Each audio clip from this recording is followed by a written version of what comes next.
The following is a Sports Ethos presentation.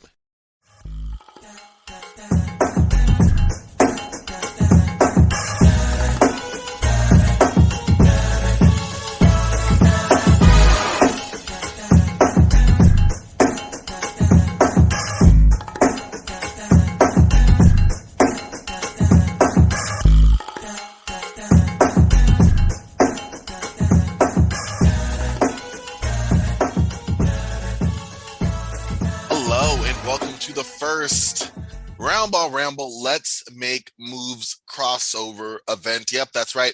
I'm your host for both shows, Corban Ford. You can follow me on Twitter at Corban NBA. Since this is a co-production of both the Lead Sports Media and the Sports Ethos presentation, check out the Lead on Twitter at the Lead SM, online at the Lead SM as well. And then for Sports Ethos, check them out on Twitter at Sports Ethos, online, sportsethos.com. Pretty simple for both there. It just so happens that Let's Make Moves drops on Friday. We have a massive trade deadline extravaganza, breaking down everything that happened over this past trade deadline. Ramble drops every day, usually. So we figured, hey, got my friend Josh Earl over here. And by the way, you can follow him on Twitter at 2RedJEarl. And we're just going to go into each of it, and then we're going to have it so you listen to no matter where you are. You will catch our analysis. And we're not going to do any grades. We're literally just going to go through each and every deal and have a discussion on it. And we're going to see where the chips fall, where they may on that one. But before we even get started, I'm already exhausted. So I'm just letting it out right there. But Josh, how are you, my friend? Funnily enough, I am also exhausted, a little sick today, but man, I'm sorry to hear that, bro. It's still a good day, though, because not only is it what I consider NBA Christmas, which is the trade deadline, okay, but it's also the 14th anniversary of my first date with my wife. So wow, 15? Yeah. That is awesome, man. Shout out to my wife. She rules. Congrats. Yes, yep. All for that. Wow, that is really cool. Right, yeah. Well, let's start here. Let's take a moment before we even start with all the trade deadline moves, and let's briefly discuss the Pelicans trading McCollum. I know me and Josh, we were going at this for a couple of days, having a discussion on this. Let's start with the Pelicans and the Blazers trade, as well as the Kings and Pacers, the Halliburton Domantas Sabonis swap. So we're gonna discuss them both in turn. We're gonna discuss them as trades pre-trade deadline. So Pelicans the Trailblazers traded CJ McCollum to New Orleans Pelicans for a package centered around Josh Hart, and it was draft compensation. It was a 7-player deal. The Pelicans also received Larry Nance and Tony Snell, while the Blazers got Nickeil Alexander-Walker, Tomas Satoransky, and Didi Louzada in the deal. The Pelicans also received New Orleans' 2022 first-round pick with protections and 2 future second-rounders as well. And the second trade, right on top of that, in the same time area, the Pacers traded Domantas Sabonis, Jeremy Lamb, Justin Holiday, and a 2027 second-round pick to the Sacramento Kings for Tyrese Halliburton, Buddy Hield, and Tristan Thompson. So whichever one you want to go first, Josh, we will dive in, but you get first take on the analysis. Yeah, well, I'm from Oregon. Corban can tell you I have a framed picture of Arvydas Sabonis and a framed picture of Bill Walton behind me right now. That he does. So let's start with the Blazers, because we've had a lot of discussion since that first deal with Norm Powell and Covington came through, trying to figure out what's going on. And this just further explains what the Blazers are trying to accomplish. It certainly does. And I'm going to let you expound on that, because I feel a little bit differently. I know we had our disagreements on that. I know. So I'm going to let you go, and then I'll respond in that way. Yeah. So for me, I'm always trying to come at it from the perspective of a team's actions gives us insight into what their priorities and their goals are. What the Blazers did got a lot of flack because, they didn't really get much in return for Norman Powell and Robert Covington, who collectively they spent like 3 firsts on in the past. That's sunk cost fallacy, though. So, you can't recoup those costs. You can only do what's best now. And the Blazers, basically, with these 2 deals, have cleared a lot of salary cap flexibility this offseason and a lot of salary off the books. CJ, I think, has another year after this one or two, I think. And then Norm Powell had just signed that long extension. So they're clearing a lot of salary flexibility over the next several years. And there's a couple of potential reasons why. Mm-hmm. And the fan base seems to think like, oh, we're blowing it up. Like, oh, this is horrible. Dame's going to be traded. Like, Dame is not being traded. I guarantee you Dame's not being traded unless Dame like really says to Joe Cronin and Jody Allen and everybody involved, like, I'm out. Like, get me out of here. That's not happening. This is all meant to build around Dame and to have more flexibility to put pieces around him moving forward that work better than, what the last couple of years have been.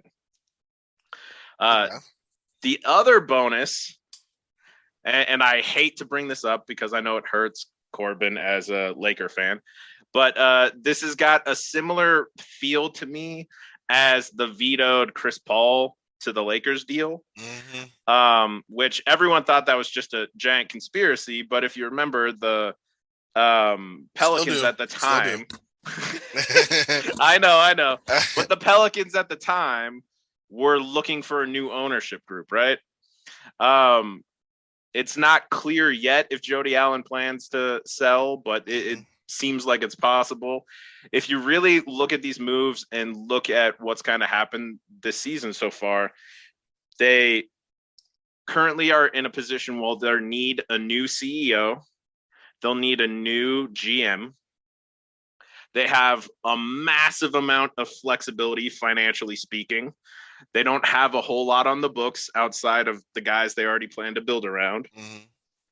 You put all that together, and that to me says a couple of things. One, that's really enticing to GM candidates. If you can take over a team that already has a future Hall of Famer in Damian Lillard and has some tantalizing young talent in Nasir Little and Anthony Simons, and you have the flexibility to build around those guys the way you want to do, that's a lot more intriguing than most new GM openings where you don't have a player of Dame's caliber and you're maybe taking over a team kind of like Detroit or Sacramento or something, right? I see what you mean. Mm-hmm. So it makes that more enticing. It also makes it more enticing for potential new ownership groups too. You can come in, you still have Dame, you still have the drawing power of the fan support in Portland. Their lease is going to be up in 2025, so you can renegotiate that for even more money. Mm-hmm. And then again, you're not coming in with like the books stocked with money to be paid out already. Okay. So I think this is a tiramisu level of stuff they're working on, where there's multiple layers. It's not just about clearing cap space for the off season and trying to build around Dame. It's also positive for potential new GM candidates and potential new ownership groups. Okay, so basically, it's not really about the product on the floor at all this year, of course, and we're looking more toward next year, but not only appealing as a player, but more to the ownership kind of front office perspective. My question, though, is like, and I get that, and I didn't understand that until you brought it out to light, so thank you for that, for fleshing that out. But like, from the player perspective, what exactly are we selling? Because all due respect to Nasir Little, it really just looks like Simon and Lillard, and you're opening up space in a weak free agency class, trying to make trades. I mean, Ben Simmons off the table, right? So they're going to make a trade for Bradley Beal. I mean, I guess is in play, but Washington would seem to want to do a Beal / Porzingis and maybe shut down Beal for the year and see if they can get another draft pick. I mean, I can see them doing their own little rebuild effect, but also let's say that you are trying to trade for Bradley Beal. What exactly are you giving up that's going to appeal to them? Because you're going to lose either Nasir Little or Simons. Yusuf Nurkic is not going to do that much heavy lifting. And you don't have enough contracts that are above the minimum salary, aside from the guys you mentioned. That is true. Well, the big thing to remember is not only can they clear a whole lot of cap space, they also created a $21 million traded player exception, which also happens to fit a player like Jeremy Grant, for instance, come around draft time. The idea with the Blazers, and a lot of smaller markets kind of feel this way. I don't always necessarily agree, but a lot of these markets don't feel like they're free agent destinations. Exactly. So they view cap space more as flexibility in making trades and taking on salary and getting assets in addition. The Blazers now become one of the teams to look at for teams that are looking to move off longer term deals. So they can pick up some additional veterans who are maybe some deals that their current teams want to get out from under, but that might fit well around Dame and maybe like a Jeremy Grant and that sort of thing. Okay. So I don't think they could get Beal because I don't think Beal's going to go anywhere until after he signs his gigantic next contract.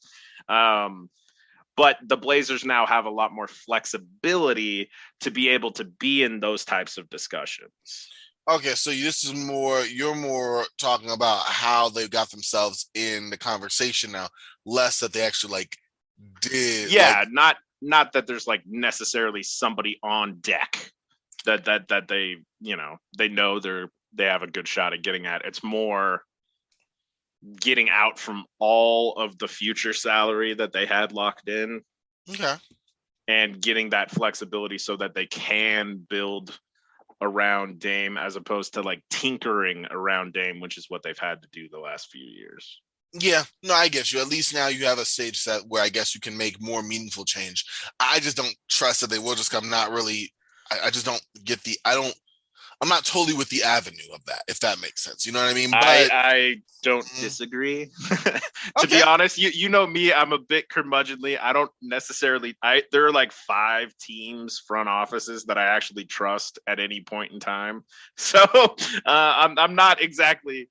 I'm not exactly expecting the Blazers to nail this. I mean, the last time they had a bunch of cap space, they signed Evan Turner, Myers Leonard, and Enes Kanter to big contracts. Luckily, OKC matched that offer sheet to Enes Kanter. But I'm not necessarily expecting great things, but I do appreciate that I can get a sense of what they're trying to accomplish.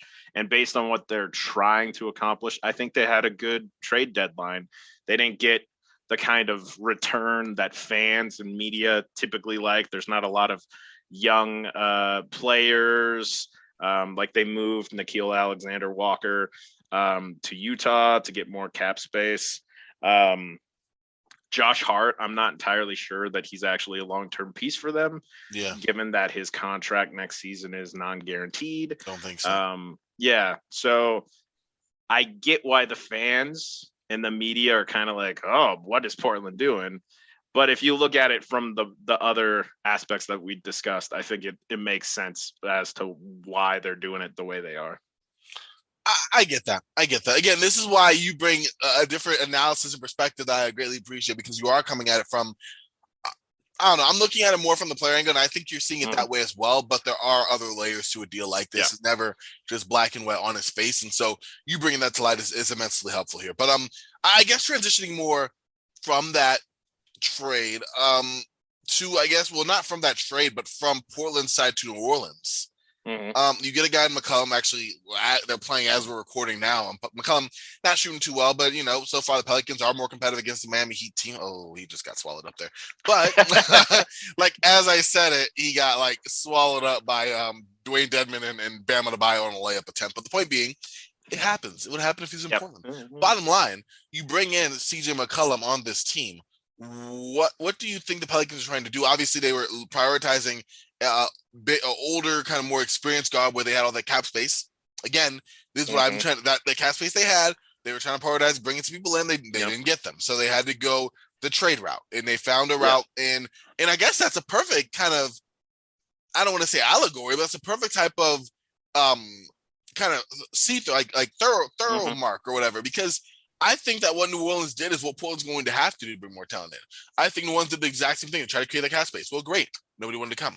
So what do? You know, you try to do a trade. It's ironic they're playing Miami and Kyle Lowry's Yeah, down from exactly, Miami and because they they were wanted going Kyle for Lowry. Lowry. And yeah. Exactly. But when looking at it that way, what do you see from New Orleans side, aside from, okay, we're trying to win now, Zion, you know, the same type of what's called plot points that we all know. Yeah, it's their incentives again, right? So Yeah. we all know things haven't gone great with Zion so far in terms of the relationship with Zion and Zion like really feeling like New Orleans is where I want to be. I can win championships here. And rightfully so. I don't disagree with Zion. So far, it hasn't really looked that great. That said, if you're David Griffin, of course you want to make the play in. Of course you want to make a push for the playoffs right now. That's the best way to kind of show Zion like, hey, look, we're trying to win. I didn't get rid of a bunch of stuff to get additional draft picks or additional younger players. I'm trying to win. And CJ gives them more of a, I mean, CJ is not a straight point guard or anything, but he'll bring a little bit more playmaking than the Pelicans have kind of had. Even Lonzo Ball was more of a complimentary playmaker than like a bring the ball up the court every time, run the offense. The offense is flowing through him kind of playmaker, and gives them another avenue for success in half court playoff situations. McCollum can get his shot against almost everybody, and he's got a hell of a shot. So you combine him with Ingram, and then if Zion ever, you know, comes back this season, all of a sudden that's a really scary team to see in the play-in. Potentially. I agree. Yeah, because you have an upgrade on the guard spot in a major way, in a perimeter way that they haven't had since they've had Zion and Brandon Ingram. I count Brandon Ingram more of that forward spot than that perimeter guy, but you get a guard in CJ McCollum who can play on ball some, definitely play off ball, initiate some offense, but definitely get his own shot, shoot with range. I agree. If they ever can pull it together, it's going to be really nice. Yep. And you know, it hurts to lose Josh Hart, but I mean, Satoransky was a expiring. Didi Luzada, you know, is not necessarily going to be a super impactful player for New Orleans. And Nickeil Alexander-Walker, as much as I like them coming out of college, he's kind of fallen into that inefficient shoot first. He's my guy. Second, shoot third, shoot as you fourth, probably know. He's fifth, my guy. Shoot sixth type guy. And then the other thing is like they get Larry Nance too, which is a nice once Nance is healthy, is a nice kind of buffer for if Zion has any more health issues or any of that sort of stuff. So like I don't know if it necessarily makes them like a true, you know, this is a clear-cut playoff team in the West, knowing how strong the West can be going forward. But it definitely makes them a lot closer to that, especially if Zion, Ingram, and CJ are healthy through next season. I mean, there is something to be said there, and I agree. Like, if this is not a move now, then it's a move more next year. And yeah, CJ McCollum is 30, but his contract will end when he's 32. That's not bad, especially for the way that he plays his game, less on athleticism, more on craft and, you know, skill. And that's what he's high on anyway. He has that in spades. So definitely think that will be a nice match there. All right. We are doing pleasant on time here. Not that we have a time limit at all. We still got to talk we still got to talk Kings and Pacers. So what are your first thoughts on the Kings making that deal to bring in Sabonis at the expense of losing, you know, only a guy who wanted to be in Sacramento and was probably their promising young player of their franchise? So this trade has gotten the weirdest reception, and I simultaneously understand it, and I don't want to silence Sacramento Kings fans, but on the same token, people don't realize like how good Domantas Sabonis is. Like this season, I had the feeling if the Pacers did move him or Turner, that it actually might wind up being Sabonis, because Carlisle had kind of moved away from running the offense through Sabonis for most of this season.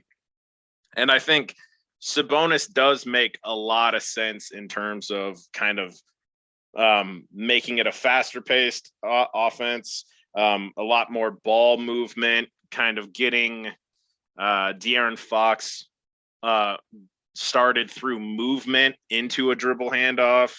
I think there's a lot to really like about that deal. I mean, Sabonis is only 25. He's a two-time All-Star. He's putting up better numbers than he did the times that he won his All-Star nods. He's a really, really good player, and probably, I don't know if he's better than Boogie, but he's the best player they've had since Boogie. Okay. So it's not a bad deal for Sacramento. That said, Tyrese Halliburton is a hell of a point guard, one of the best shooters in the entire league, including pull-up shooting, can play on or off the ball, a good team defender, maybe still has some progress to be made as an on-ball defender, but he's also basically one of the best point guards you could get right now, who's like 6'5", so he's got some size. Excellent shooter, and on top of it, an all-around just great leader, great young player in terms of locker room chemistry, all that sort of stuff. And like you said, he actively sought to be drafted by the Kings. He actively worked to be kind of an ambassador for the team, and kind of took it upon himself. Easy task. He kind of took it upon himself to be one of the leaders to take Sacramento out of the doldrums and back into success. And so, like, I get it. It hurts. It's going to hurt for Sacramento Kings fans. But I mean, if you saw that first game with Sabonis, I think the Kings will be pretty solid. Like, I don't think they're necessarily going to be all that great, but I think they're going to be an entertaining team that's still competitive. Okay. But I also fully understand the feeling down about having somebody that meant so much to the team and the community, and kind of the hope of getting back to where the Kings used to be in the early 2000s. And I love it for the Pacers. I absolutely love it for the Pacers. I think I told you that the last several years, the Pacers have been the worst thing you can be in basketball, which is boring. Yeah. Like, they've been solid, but they're boring. Now, between this and the LeVert trade, they now have Tyrese Halliburton, Chris Duarte, Isaiah Jackson, Miles Turner once he comes back from the foot injury. And then they have what should amount to 3 picks in this draft class. One likely top 10, potentially top 5. One in the 20s from the Cavs, and then like very start of the second round with the Rockets. Yeah. So like that's a much more fun, much more interesting group of players to kind of build an identity around, and to kind of flesh out with the picks that they get in the draft. So yeah, like I might have to be a fan of the Pacers now. Like I already liked Duarte and Jackson, and I really like Halliburton, so I might have to watch them more next year. I definitely am going to. I think you're right. Having a clear direction, a clear tangible path, going with the youth movement, and having a guy who's going to be a perfect fit, to do that in Halliburton, someone who can play off of the president. Brogdon. Malcolm Brogdon, play off of him, but also and I think that the Pacers will, Look to move Brogdon come off season. That's fine. Halliburton can take on lead guard roles. You still have Chris Duarte. You still have a bunch of younger guys. Miles Turner's going to stick around. Keeping and extending him makes a whole lot more sense now because you're not forking over money to another guy like that, you know? And yeah, somehow you still have Hield who can also be moved. The later you get in his contract, the easier he's to move. His value is going to be there. And if he's not moved, his value will still be there. As a good shooter for the Indiana team. So you get that and you scoop up extra draft picks. So, like, why in the world would you not? You know what I mean? Because you're able to have that from the LeVert trade. You still have some. So, that it functionally, this makes perfect sense for them. For the Kings, listen, Sabonis only 25. You know, this still works. Like you said, like, I'm not the biggest fan of Sabonis. I just think he's a little overrated. But even now, I find myself thinking that less and less. Like, we're seeing one game in Sacramento, but looking at a little bit more post trade, like, okay, what about him am I getting? So I do like him a lot. Hey, he was Russell Westbrook's rookie, so shout out to that first of all. But like also like, you know, if you're looking past that, and it's a lot more than just that. You look at him being, like you said, the best player outside of Marcus Cousins, you know, and that's true. And the Kings, this is fresh air for them. Yes, it's hard to trade a young guy like Halliburton who looked like he has a star trajectory. Absolutely. But at the same time, the Kings could have traded Buddy Hield years ago for players, and they almost did. Yeah, like you said, no, exactly. What I mean is, like, no, you make a good point, but like in terms of like, at the height of their value, who they could have gotten back, rather than watch and see these guys not be who they thought they were, and now you're stuck with them. But not stuck with them that you have to extend them because they're good. They're not as good as you thought, but they're the only ones you're going to be able to keep. So like with Halliburton, one could say, hey, Sabonis is like a stud. Like Sabonis is that guy. You know what I mean? And we have that now. And, you know, we'll see how that works with De'Aaron Fox. We're trying to win now. You know, you bring in guys like Jeremy Lamb. You bring in guys like Jeremy Lamb, like Justin Holiday, who are going to be actual wings for your roster. You make that happen. Like that actually works, you know? Add some more continuity to your team. Makes a lot more sense. And now you look like you're in a better position to win, which is what they want to do anyway. So if that is the case, then like, there it is. Absolutely make it happen. And the Kings did just that. And listen, it's different than what they were doing before. You have to give credit where credit is due there, because you're going to jump on them for doing the same thing they always do.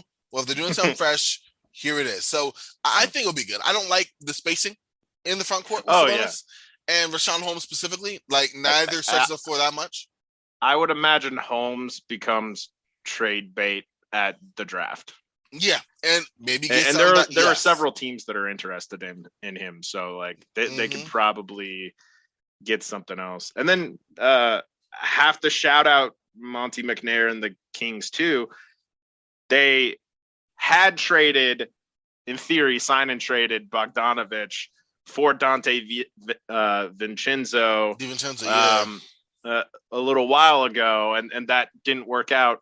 Somehow they managed to get Dante DiVincenzo, Trey Lyles, who's having a pretty good year in Detroit, although his shooting numbers are down a little bit, and Josh Jackson for Marvin Bagley III. They went from having to sign and trade Bogdanovich to get him to like just getting those guys for Bagley, who is the epitome of a distressed asset. So I really also like Dante DiVincenzo for the Kings, especially in the context of playing off of Domantas Sabonis and adding yet another perimeter defender.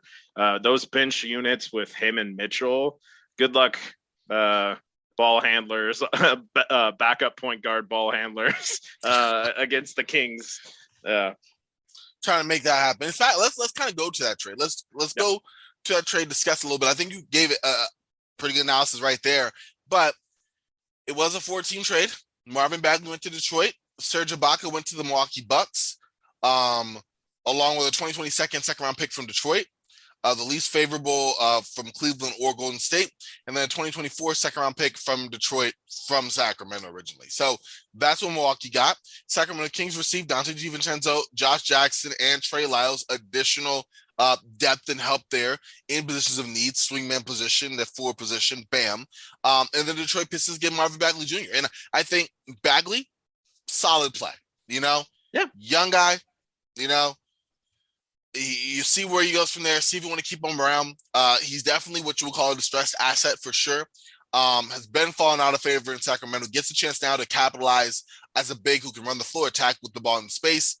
Different levels of whether you can shoot the ball or not. That kind of comes and goes, but he's been pretty solid or effectively solid on catch and shoot. So you have that as well. And then you're coughing up basically a second rounder.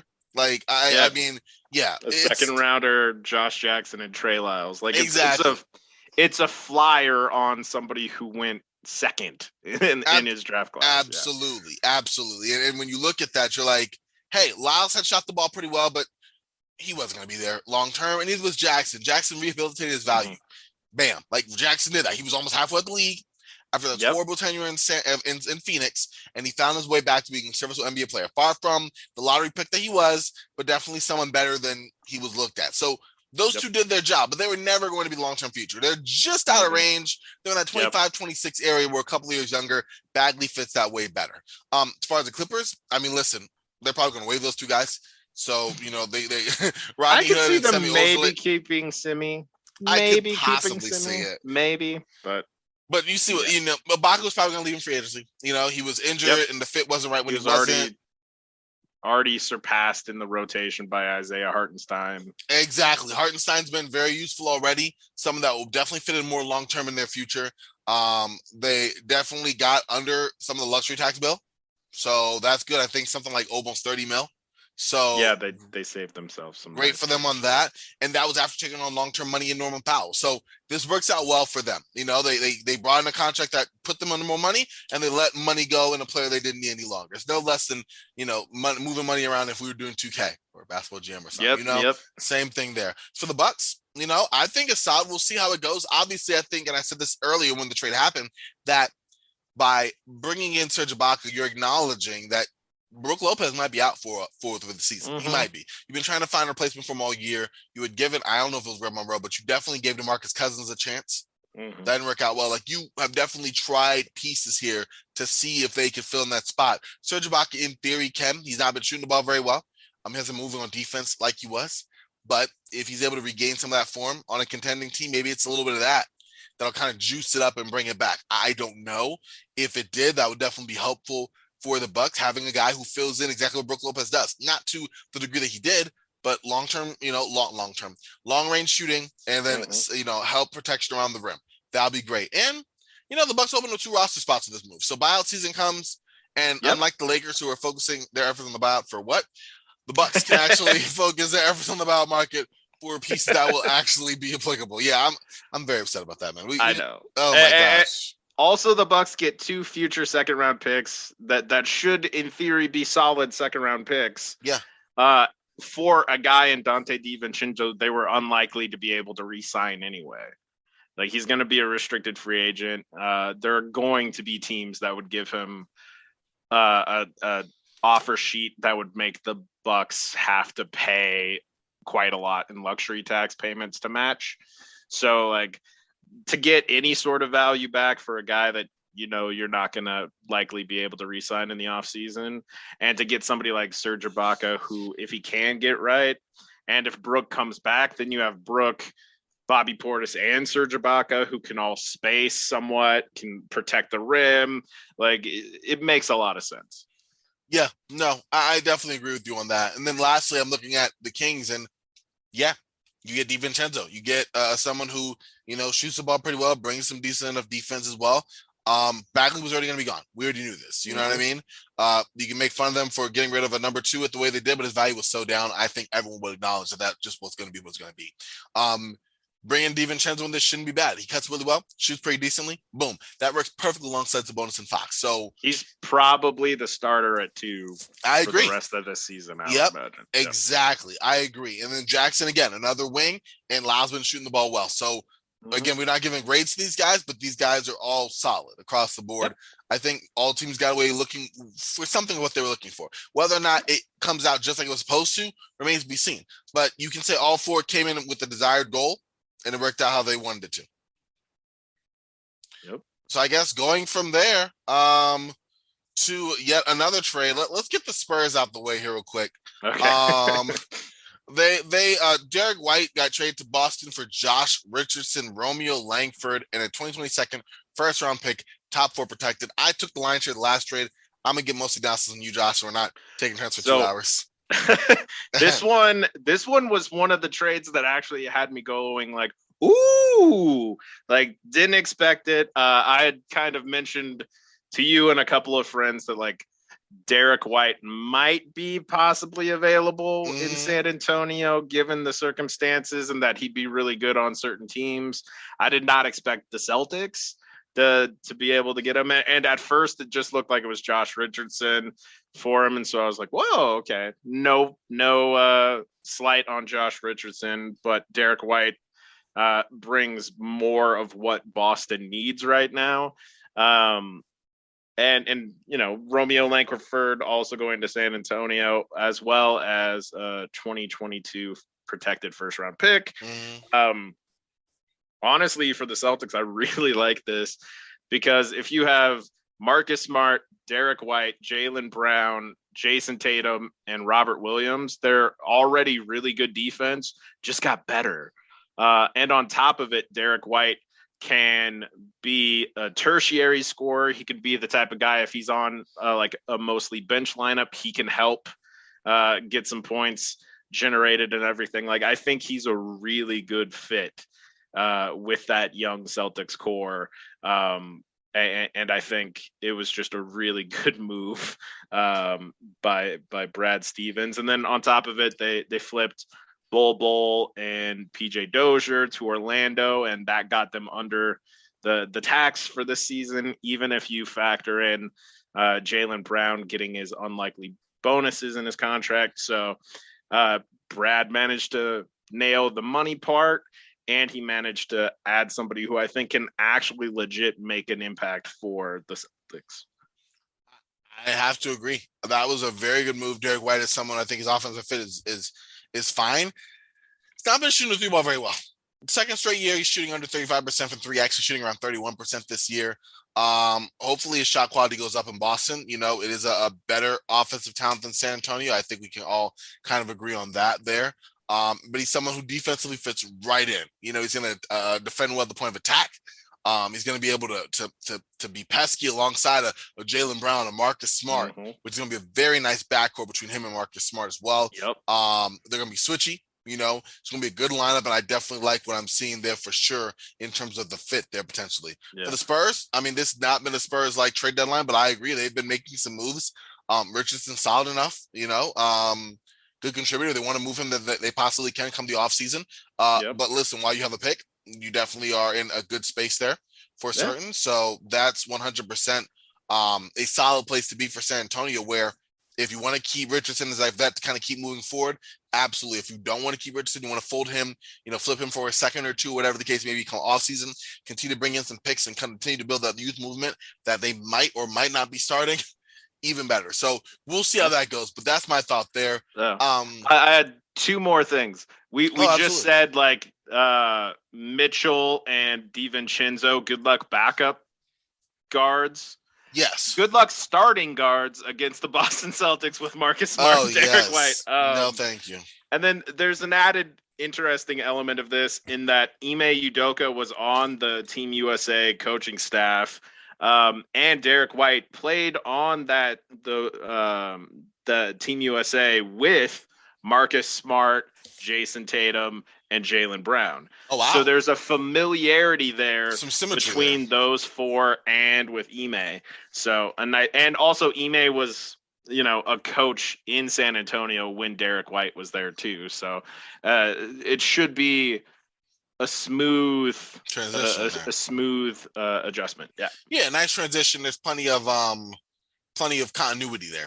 That it would lend itself to being a very easy experience there. Well, that's good. I'm going from the next one, man. Trades. Montrezl Harrell to Charlotte. Pretty simple. Hornets receive Montrezl Harrell. Wizards receive Ish Smith and Vernon Carey Jr. I like it enough for Charlotte. I think it juices up their offense. He's not going to help their defense at all, interior, otherwise.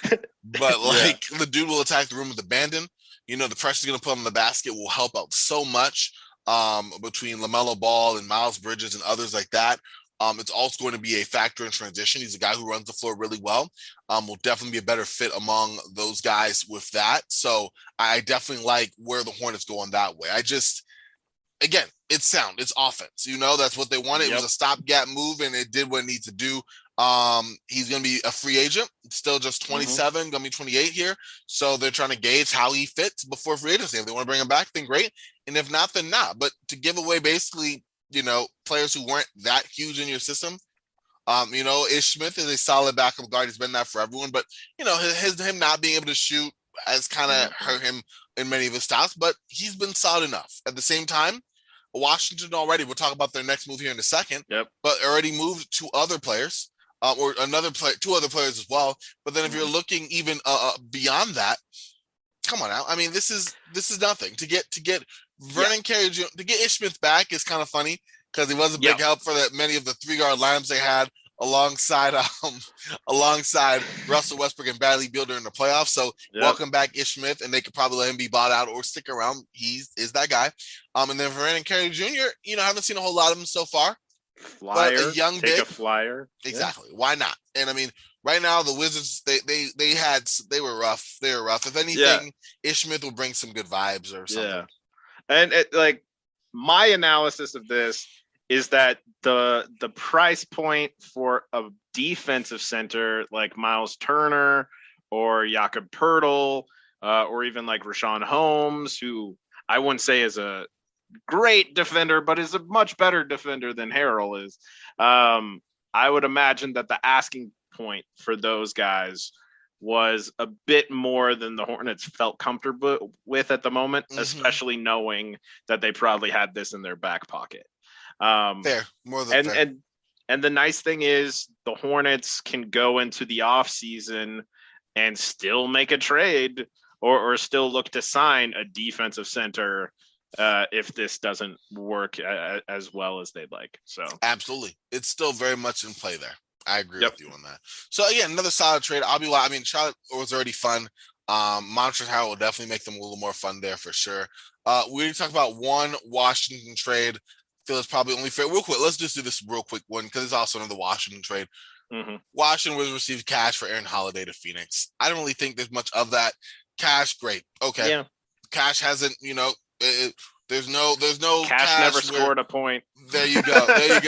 But also Cash hasn't been like, dang, we really had a lot riding on this, and Cash let us down post trade deadline. It's Cash, so it'll work out there. It pays the bills, my friend. Exactly. It pays the bills. And we talked about this a little off air last episode, talking about future episodes and how that kind of matters to a team for more than just the players. So definitely helpful there. And then for Aaron Holiday, guard depth. Not that I think they needed too much because I think he's too small to kind of play alongside their other guards in good lineups. But if you don't trust the injury history of Landry Shamet or, of course, Campaign, then bring him in. He gets the rim okay. He's a solid enough guard. That was really just more of a, hey, we're not having a fit here for you. Let's kind of make another move. Speaking of another move, let's talk about the 7'3" move yes, that the Wizards made. You knew it exactly. We're gonna have to make a trade here with. We're gonna talk about a trade here rather with the Wizards and of course the Dallas Mavericks. Spencer Dinwiddie and Davis Bertans are going to Dallas in exchange for Kristaps Porzingis and a 2nd-round pick. And I'm gonna let you take the floor on that one, sir. Yeah. So this one was interesting from the Mavericks perspective for a couple of reasons. One, this was not just getting Spencer Dinwiddie to be that second ball handler with Luka, especially as a buffer in case Jalen Brunson gets an offer from, any number of teams, because Jalen Brunson's really good, that Dallas wouldn't feel comfortable matching. They now have kind of a buffer there with Spencer Dinwiddie, but also this allowed them to extend Dorian Finney-Smith, which you and I have talked about this. Everyone acts like 3-and-D wings exist all over the place. They really don't. There's very few of them. And Dorian Finney-Smith was looking to probably get paid pretty well, likely by another team if he had actually hit free agency this offseason. So try to think of this as Kristaps Porzingis and a 2nd-round pick for Spencer Dinwiddie, Davis Bertans' not great contract, and an extra, 3 or 4 years of Dorian Finney-Smith. That's fair. When you look at it that way, under the umbrella of a larger move, given the extension, that does make a little more sense in that way. So I'm definitely with you on that. I don't know. I mean, it's interesting in terms of them trading for Spencer Dinwiddie now, or not trading for when they could have just signed him with cap space in the offseason. Yes. But instead, I mean, I guess they regret they made sense of it later, especially when you had the money for it, but you overpaid Tim Hardaway Jr. and then now you're the flip, of course, Kristaps for him. But given Kristaps' injury history, given that issue with his right knee again, you want to break up the salary for 2 players. You want to make a move off of a guy who you don't see centering in as your long-term future, for whatever the case may be there. I thought Kristaps was having a great year in Dallas this season. But you want to cut ties while you can, and the value is pretty high, fine. Either way, the contract that I think they're taking back is pretty rough. And I'm not talking about either Spencer Dinwiddie or the one they left. I'm talking about Davis Bertans. 3 years, $49 million. Literally, after he signed that contract, he immediately became irrelevant in Washington. His 3-point shooting went away completely. But the good news is his gravity is still very real. Just the threat of him. That's all he's known as doing. That's all he's known as is a shooter. So you have to stick him because that's his MO, even if he's not actually making a lot of shots. So that's a good thing there. The spacing will definitely help out Dallas, whether it is in theory or in actuality. They've not been super great in terms of getting to the basket. So that'll be helpful there. And Dinwiddie, the vibes weren't right. The fit wasn't right. Nothing was right with Dinwiddie in Washington. It just didn't work out very well. So now you have a guy who, will have more of the ball than he did probably, but he also understands that playing off the ball is going to be a prerequisite here alongside Luka Doncic. Maybe he gives a perfect fit where he alleviates pressure from Doncic, but also assumes enough to kind of not only placate his own offensive inhibitions in that way, but also to help out on the end of alleviating that load and diversifying Dallas's offense. So we got to see how that goes. At the same time, he's not been good this year. A career low 21% of his field goals are coming at the hoop. I just don't understand.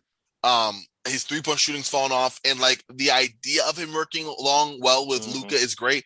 But Bradley Beal is a lot more off ball than Luka ever is. And that didn't work out. So if you went from Bradley Beal not working and now you expect Luka to work, it could be something akin to from a frying pan into the fire. Yes. And then from the Wizards standpoint, getting off that deal in Bertans and moving a guy, like you said, who wasn't really having good vibes with the guy they hope to re-sign to a giant long-term contract this offseason makes a lot of sense. Also helps illustrate why bringing Ish Smith back might have been a slight little cherry on top of the sundae, especially since I think right now you're basically looking at Raul Neto and at the point guard position. Who's your point guard? Yeah, you said so like having a little extra there, and then there's definitely, like you said, Porzingis has had a better season than past couple seasons. And again, you're talking about a 7'3" guy who shoots it really well and is a rim deterrent. That's a nice piece to add to Bradley Beal. And I gotta give Tommy Shepard credit.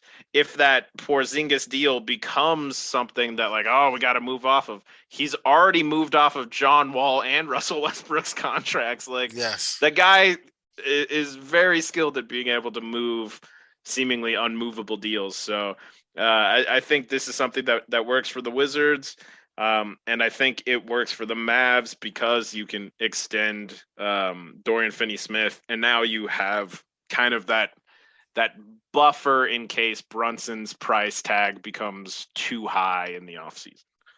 I like it. Like you said, the buffer is important. Having that flexibility as well, and it's been proven that they can get themselves out of situations such as that. So there it is. Wow, I'm feeling fumes already. I don't even know how long we've been going on. We still haven't talked the big one. Oh, duh. You know what? Okay, let's get some more Dennis Schroeder to the Rockets. Yes, I was about to say let's do Dennis Schroeder to the Rockets. Real quick, we're gonna do these all in one kind of go. But Dennis Schroeder to the Rockets. These are like fringe trades, salary dump trades, sort of thing. One little minor trade. We'll put it all in the same jacket. We'll Well, I'll let you pick which is the most interesting. I'm kind of the same mind on all of them. Phoenix traded Jalen Smith to Indiana in exchange for Torrey Craig. So Jalen Smith, second round pick, go to Indiana. Phoenix receives Torrey Craig. They should never have let go of Torrey Craig, in my opinion, to begin with. They got him back. Great. I guess it didn't take that much value for a guy you were going to keep around anyway. But I guess it also shows that you made a mistake with Jalen Smith because he shouldn't have been drafted where he was. Tyrese Halliburton, who coincidentally he'll be joining now in Indiana, could have been had by Phoenix. And what a fit that would have been. Oh, yes, that would have been delightful. That said, all of that is sunk cost. And I got to give any front office, like Monty McNair with Bagley and James Jones with Jalen Smith, I give you credit for moving off a player that doesn't work with what you're trying to do, regardless of all the kind of emotion and money and stuff that was invested into that player in the first place. So I always appreciate those types of deals because I know it's hard to look past sunk cost anyway. And I think the Pacers were trying to subsequently flip Smith for additional assets and didn't pull that off. But free flyer, get to see Smith get some minutes on a hopefully more exciting, fun Pacers team and go from there. It's definitely something I'm looking forward to. I think I like the fact that we do have again right where he should have been the entire time and under contract for next year as well. Torrey Craig, someone who can get hot from three for a while, someone who has been able to help with the defense and be a good fit there. I just think it's going to be a nice spot in general. So definitely with you on there. Not a whole lot. I probably said more than I even meant to say in that case. Another cost cut move, PJ Dozier, Bol to Orlando for a second round pick that's likely top 55 protected in cash. So we're just cutting costs here. Bol is out for the year. Same with PJ Dozier. What happened to Bol? I forgot what happened. I forgot as well. I think it was his back or something. Yeah. I think, but point is Dozier towards it left ACL. He's going to be done. It really was just to get money that's going to be off the books anyway. And that's it, and the Magic are doing this for second round pick in cash. They're a team right now. Actually, the Celtics are getting the cash. And my fault. No, wait. Oh, no. Boston receives the second round pick that's 55 protected. Orlando receives PJ Dozier, Bol, second round pick in cash. Oh, okay. Yeah, because the Magic are taking all those contracts. Yeah. Also, it might just be the Magic also getting a sense, at least off the court, of Bol and PJ Dozier as guys if they want to add them in the offseason. For young talent. That makes enough sense. That makes enough sense. Perfect. And then now we get to the aforementioned Daniel Theis, Dennis Schroeder trade. Again, we'll let you go with this one first, Josh. I mean, this is basically just another kind of the Celtics needed to get off Schroeder. They weren't going to be able to keep him. In the process, they were able to bring Daniel Theis back, which, he fits in with what they do and has, again, that familiarity, like we mentioned with Derek White, only actual familiarity playing with these guys over the course of entire seasons. For the Rockets, I think this is basically just get out from under any future salary for Theis, and in the process, just probably work on a buyout with Schroeder. And I think they already worked out a buyout or cut Enes Kanter. Enes Freedom. So you said it. And then for Boston, listen, this is for Houston, I think acknowledgement that, hey, giving Daniel Theis a 3-year deal, age 29, when we already have Christian Wood and Alperen Sengun, not the wise decision. We knew this. Most of us did when he was first drafted. But hey, the fact they're able to get out of that's great. And for the low cost of Dennis Schroeder, Bruno Fernando, and Enes Freedom, all of who can be waived and have mostly been subsequently done just that, that's nothing. I think it's great. I think, Boston taking over the final 2 guaranteed years of Theis' deal. They didn't require any draft equity to do that. The Rockets are getting Schroeder, who might actually help their offense. That's how to keep them. If not, c'est la vie. You know what I mean? It's no big deal. So yeah, this is another move that it is what it is, and it worked out okay. So we'll go with that. Goran Dragic is now probably gonna be a free agent, but As of right now, he is. He'll probably be a future Maverick, but as of now, he's a San Antonio Spur, along with a 2022 first round pick that's lottery protected this year, top 13 protected in 2023, turns into 2 seconds if not conveyed. The Raptors get Thad Young, Drew Eubanks, who's already been waived, and a 2022 second round pick from San Antonio via Detroit. Listen, for San Antonio, I like the fact that they have taken 2 first round picks from last summer's DeMar DeRozan signing trade. It's pretty good. You know, you take one, it was a stepladder kind of trade, that young boom and then another one boom, which is really kind of cool. Except that you don't think about the players that San Antonio gave up to get DeRozan to begin with. So, as long as you don't look at that, you're fine. Exactly. But Jakob Poeltl, who I thought was definitely going to go to Toronto or other teams, is going to stick with the Spurs. He is the nucleus of their defense anyway. Exactly. Off season, we'll see what happens. You still have the return of Zach Collins as well, so that helps as well. And the Spurs weren't utilizing Thad Young. He wasn't happy. Everyone knew this. They should have played him more. If they had played him more, they probably would have gotten greater value than that because he's a better player than what he received in the return of a trade. But they didn't. You got a first. Yeah. But imagine, I mean, you could probably, I'm not saying you could have got 2, but maybe a first and like Malachi Flynn. Yeah, I hear you. You know what I mean? A first and a guy like that, I always say like a Chris Boucher's not young at all, but additional player of value. But you're like right. A Yuta Watanabe. There you go. Someone like that. Yeah, I would think a Malachi Flynn or a Watanabe would have been great. But for the Raptors, I like it for them. I mean, listen, they had to give a couple picks, but that's fine. They get a guy in Thad Young who's going to help them just versatility wise, positionally. He can play small ball 5. He can play the 4. Pascal Siakam's been shooting the 3 at a high clip. You're getting another guy with crazy length, joining a team of scrappy defense. They're well coached, good athleticism, and arms for days. I definitely like that. Pterodactyls, all of them. There you go. Fitting the Jurassic Park theme. Exactly. Yes, exactly. And with the way that Siakam has been shooting from the 3. OG Anunoby's been shooting the 3. Fred VanVleet and of course Gary Trent Jr. You do have enough space now to utilize the play of that young small ball 5, which is great because his passing ability, as we saw in Chicago, is something that could be a real asset to a team. So I think they're doing really good there. Eubanks, I thought, had kind of satisfied Toronto looking for a big, but maybe they always thought that young was their true big all along. So those are my thoughts on that. Yeah. Other than that, man, I mean, we got it. We've been nothing else major happened, right? No. Like there was no like no. I mean, Twitter shaking. Listen, deals. we all know the Lakers didn't move. We know the Lakers didn't make a move. We all know the Lakers didn't move anything. So honestly, that'll do it here for. I'm kidding. Let's talk about the elephant of a trade. Of course, the Brooklyn Nets. Ben Simmons, the trade that was never going to happen until, oh snap, it happened. Unless you, as I did, and I'm sure you did too, believed in Brian Windhorst over Adrian Wojnarowski because Brian Windhorst said it with his chest, and I am proud of a person who does that. It happened. The Simmons saga is over for now.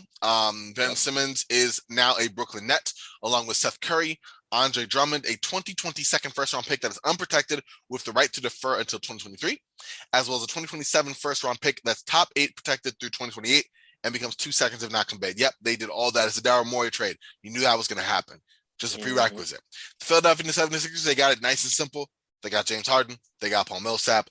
Josh, I'm going to let you go for it first, man.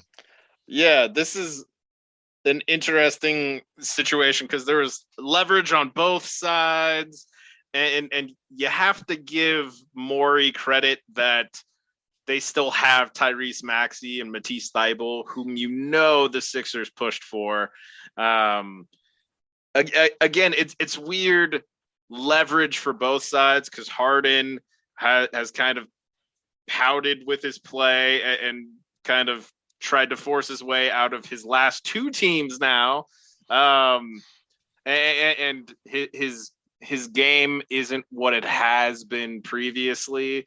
There has been some decline in part due to the new officiating rules for some of the fouls that he used to trick them into calling. Yeah, all the time. And then age and all that sort of stuff. On the flip side, Ben Simmons hasn't played in 7 months.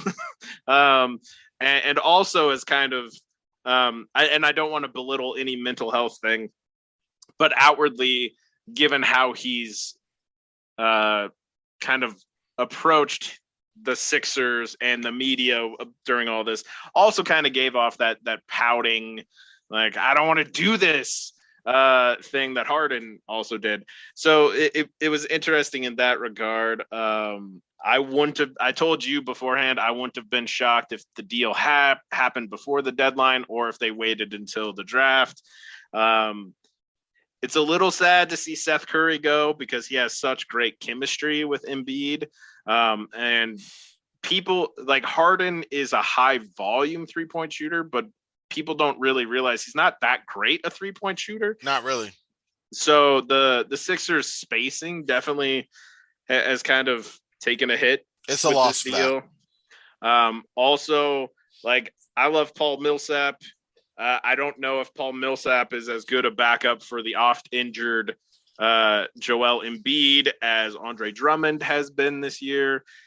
Depends on how you feel about Drummond, but all in all, I think both teams did well in the trade, and simultaneously I could see it blowing up for both teams. So it's like it's one that I'm looking forward to see how it plays out. I think Harden and Embiid will work well together. The fact that they're getting somebody of Harden's ability and production so far this year for basically somebody who hasn't stepped foot on the court this year, I think is obviously going to be a help. There's going to be an adjustment period. James Harden likes the ball in his hands. Joel Embiid likes the ball in his hands. They'll have to figure that out. I'd imagine they would. Personally, I don't think either of these teams are true, like, top tier championship contenders after this deal. I agree. I didn't really think they were beforehand either. So ultimately, it's a really interesting trade that I think I messaged you when it dropped that, like, this still feels underwhelming.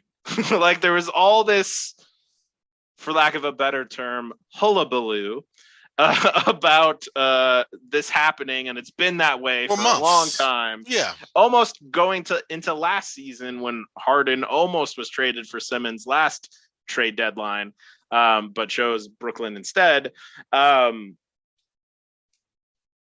It's a fine deal. I'm glad you ended it with that, because that was exactly my line. Like, it's okay. I don't like it right now. I think both teams have collectively lessened their own championship odds. You know, like, they've canceled themselves out in a way. You got 29 games left for Brooklyn, right? 10 of which are on the road. So you basically said no Kyrie. I mean, they played tonight and they lost from what I'm looking at. Or they were losing from when I last checked. Let me just make sure that's the case while I'm talking. Yes, they lost by 1 point to the Washington Wizards with Raul Neto. So there you go with that. Raul Neto outbested Kyrie Irving. So sure, we also like coming. Actually, he didn't, but I'm just being funny. But aside from that, that was one of the few games where you have Kyrie. So they have 9 games left, Kyrie, and that's, of course, if he doesn't get vaccinated. So there you have with that. You look at the rest of the Nets right now. Ben Simmons has not played, as you said, in 7 months. Rich Paul says they're going to work him back in. That is code language for we're going to have to get him in shape. So, like, game shape, not in shape, but like basketball shape. Yes, there's a distinct difference between not James Harden needs to get being in shape, in like basketball shape and being in game shape, and it's going to take a little bit of time for him to get into game shape. And also, there's probably going to be a little bit of rust to shake off after 7 months of not necessarily playing high stakes 5-on-5. Exactly, you said it. So there you go with that, and that's something that's going to have to be accounted for. But we're also in the midst of a stretch run now without Kevin Durant, who also, whether he's being coy or otherwise, said today that he has no timetable on when he'll return. So that's reassuring, of course. So Joe Harris is out with and he's ankle out, injury. And seeking a second opinion that'll possibly come out for the year. So they go with that as well. So Brooklyn just does not look like one at all. Philadelphia, now we're looking at the fact that whether or not they were real or heavily implied, the hamstring issues for James Harden, but also the fit issues. You know, how is he going to fit with Joel Embiid? Just thrown in the pot. Philadelphia had great chemistry. Seth Curry was playing well. You know, they're finding their stride together, and now just like that, it's gone. Now you bring in 2 guys. Millsap, I think, will be a great vet, if not a little quiet there, but Harden is definitely another voice, and it still is Embiid's team, you know, so it's going to be very interesting how that works together. Does he alienate Tyrese Maxey? because Tyrese Maxey had really come to his own the point guard, but now Harden's going to be on the ball a lot. And Harden's not really good playing off the ball because if he was, well, So there's an issue there. Like I said, I think it works okay for both teams. Brooklyn's defense probably gets better. Philadelphia's offense gets juiced up, and you got a player that's playing now instead of a player that wasn't playing. So I guess addition by addition is addition, right? Like, that doesn't make any sense. Technically speaking. Math wasn't. There you go. Exactly. Mathematically speaking, yes, you are accurate. There we go. I'll just go with that. It's such a weird. I don't know. I don't like it at all, actually. The other element of it is obviously like as part of the deal, Harden opted in to his player option for next year. But you still probably, unless he forces his way out of the Sixers at next year's trade deadline, you're probably looking at signing Harden to a subsequent deal at crazy max money when he's, again, another year older and getting older, athleticism starting to slip a little bit. And like, it's one of those things where I think it helps maybe raise what the Sixers might be able to do this year, but it might put somewhat of a limit on what they can do, the next years. Like 3-5 years. Yep. I agree. It's gonna be interesting to see how that works. I don't know, again, how I feel about it, because there's a whole lot of meh, and then I get strong feelings. Oh, I don't like this trade, or this trade could work. So this is one of those trades that's to be determined for sure. But listen, man, this was wow. This was a day of insanity. Yes. I guess real quick, we're not gonna. I don't want to do winners and losers because we are wrapping this up here. Yeah. But before I do let you go, was there a team you expected to make a trade that did not? You talked about the Lakers. You said, hey, the Lakers didn't make any sense. They had no assets to make a trade with. Yes, You weren't going to try. Again, sorry, but like nobody, like you kind of, before we started recording, Corban was like, man, the Lakers didn't even try. And I was like, I guarantee you they tried. It's just nobody wanted what they could offer. I think that the thing that I was kind of, and I mean, like, Harrell works, but I was kind of expecting the Hornets to pull out a deal for a defensive center who could, like, help their major significant issue on that side of the court. Beyond that, I don't think there was any other kind of deal that I was expecting that didn't come through. Maybe Jeremy Grant. But that was interesting. Although I guess they said that he is fine where he is and that they are comfortable with each other. If it works, it works. I'm not wanting to move people just for the sake of moving people. But at the same time, like, I thought they could have fielded something. Maybe they didn't like the offers they got, and guess what? That is okay. So it works out just fine. But honestly, before I let you go, Josh, I just want to say thank you for breaking this down. I don't know how long we talked. It feels like it's been hours. It's probably been an hour. This whole day has felt like it's been. Yes, I feel like I'm assuming my words, and it seemed like a pretty, like, I don't know the numbers, like how many total deals came before the deadline. I don't know where this stands in terms of busiest deadlines, but it felt like a busy deadline. It did. It was the most active in like 11 years. Mic drop type deals. So it definitely was an exhausting deadline, but for the most part in a good way. I think a lot of these deals at the very least were intriguing for various reasons. I'm now actually interested in watching the Pacers, which is not something I could say post their Eastern Conference Finals appearances.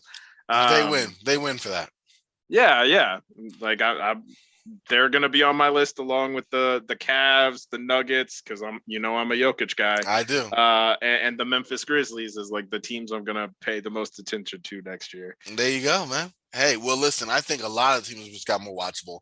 I'm definitely excited to see the Pelicans. I'm definitely excited to see the Pacers. In fact, are they playing today, I think as they're recording, they had a game or something. I don't know. I'm referencing a lot of things I probably shouldn't because I'm tired and not looking. But I definitely think some teams have just gotten a lot more interesting than the Pacers play tomorrow. Definitely think some teams have gotten a lot more interesting. They play the Cavs. That could be fun. Yeah. Anyways. That will be fun. That will be fun. The whole LeVert thing. Yes. Yes. It's going to be very fun. It'll be in Indiana. So let's get Karis LeVert his tribute video. But joking aside, Listen, there's been a lot of fun. Thank you, Josh, again for coming on. I can't wait to do this again next week with you. Yep. Thanks for having me on. It's always fun, man. I like Always, man. running the verbial pick and roll with you. Hey, there we go. I love it, man. That's a good one. I like that. That's a good one. There it is. We're going to be doing that a few times here on, well, both Roundball Ramble in the future, but also future episodes of the show here, the crossover we're doing with Let's Make Moves. So definitely stay tuned for that. Since it was a crossover show, I'm going to plug everything.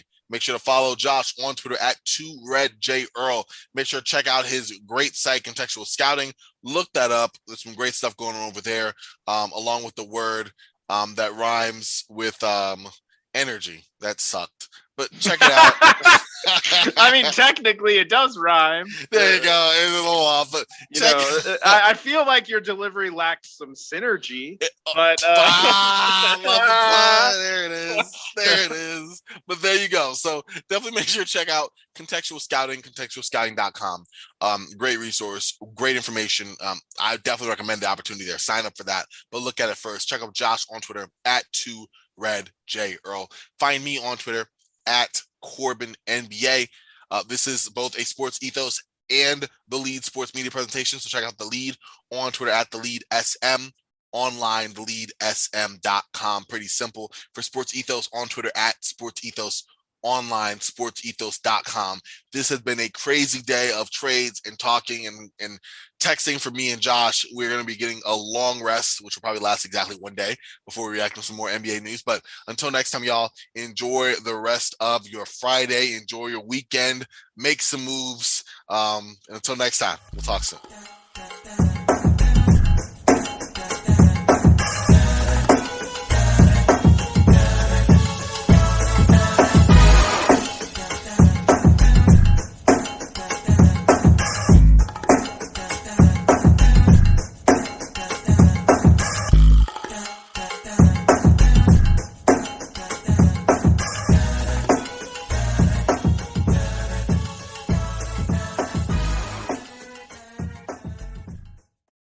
This has been a Sports Ethos presentation.